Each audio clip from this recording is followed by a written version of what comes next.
الشهداء أحياء في قلوبنا. لشهدائنا الذين سطروا ملاحم البطولة، الذين سلام وألف سلام لقوات الجيريلا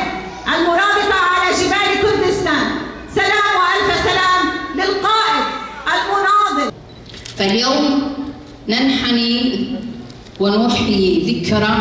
استشهاد 93 شهيداً على عدة سنوات ماضية ضحوا بدمائهم وبأرواحهم من أجل هذا الوطن، وسقوا بدمائهم أرض هذا الوطن من أجل أن تعيش بسلام تحت راية واحدة ونقول كلمة واحدة: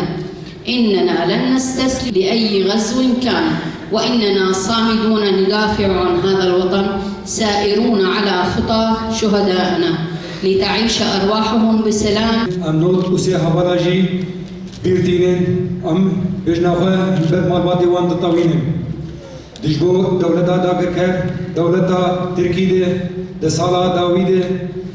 بحمل سلاحي خاگران بيوچاغي خا ايريشن گران آبد سر چای کردستانی کر اونکر گپر چاکی چای کردستانی بگره نکاری بو برخدانیا گیرلا برخدانیا شهیدا سرکفتن پرمزن چه بو بو ایریشا خا دگو ازه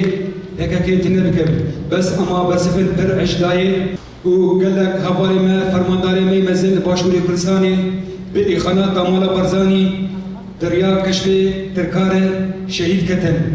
وروق بي مالا برزاني وين على دوام بي ويتكم ديروكي وين على دوام بي وجبو روجا باي كردستاني ام سوز دن مالباتي خواه ام سوز ددن شهيد خواه ام اجدف شهيد خواه نقرن ام خطوان بشتو بينن ام سوز دن كتر ايريش بكي وبرسفن قلكي جرام بخ حتى اكتشفت شيء زالا عوض كسر